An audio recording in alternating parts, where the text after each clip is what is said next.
రేవంత్ సర్కారు అనాలోచిత నిర్ణయంతో రియల్టీ రంగంపై తీవ్ర ప్రభావం పడుతోంది. భూముల విలువ పెంచితే ఇబ్బంది అని రియల్టర్లు ఆందోళన వ్యక్తం చేస్తున్నారు. ఇప్పటికే రాష్ట్రంలో స్తబ్దుగా భూముల విక్రయాలు ఉన్నాయని, భూ విలువను పెంచితే మరింత భారం అవుతుందని స్పష్టం చేస్తున్నారు.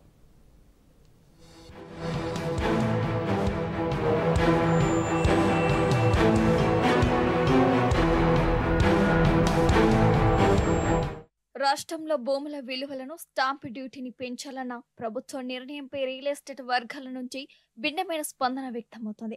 ప్రస్తుతం రాష్ట్రంలో రియల్ ఎస్టేట్ రంగం స్తబ్దుగా ఉందని, ఇలాంటి పరిస్థితుల్లో పెంపు సరికాదని స్పష్టం చేస్తున్నారు. బహిరంగ మార్కెట్లో భూముల విలువ విపరీతంగా పెరిగినప్పుడో లేక క్రయ విక్రయాలు జోరుగా ఉన్నప్పుడో ఇలాంటి నిర్ణయాలు తీసుకుంటే క్రయ విక్రయాలపై పెద్దగా ప్రభావం ఉండదని చెప్తున్నారు.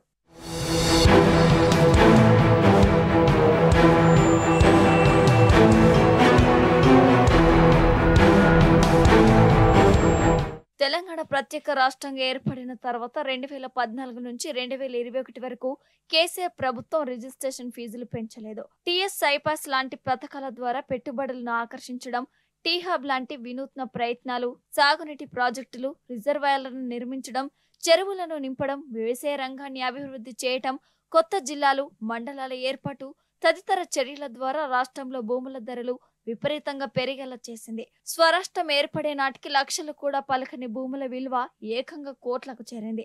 ఆ తర్వాత 2021 జూలైలో మొదటిసారి భూముల విలువను, రిజిస్ట్రేషన్ ఫీజును సవరించింది. అప్పటి వరకు మార్కెట్ విలువపై 6% ఉన్న రిజిస్ట్రేషన్ ఫీజును 7.5% పెంచింది.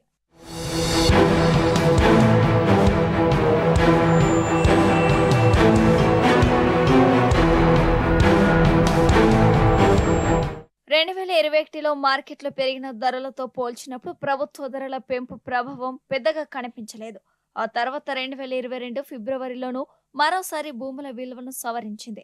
అయినా క్రయ విక్రయాలపై పెద్దగా ప్రభావం కనిపించలేదు.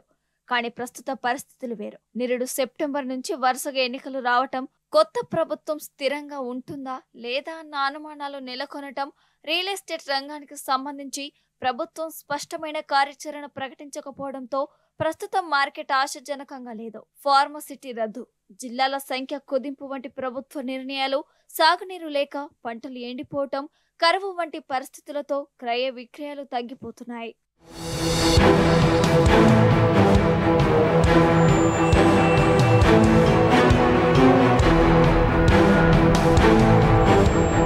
గత ఏడాది నవంబర్ నుంచి మార్కెట్లో అనిశ్చితి కొనసాగుతుంది. గత 2.5 నెలల నుంచి మార్కెట్ తిరోగమనంలో సాగుతుంది. గత 45 రోజుల్లో రిజిస్ట్రేషన్ల సంఖ్య దాదాపు 27%, ఆదాయం 12%కి పడిపోయింది. ఇలాంటి సమయంలో భూముల విలువ, రిజిస్ట్రేషన్ ఫీజును పెంచడం సరికాదని రియల్ ఎస్టేట్ వర్గాలు స్పష్టం చేస్తున్నాయి.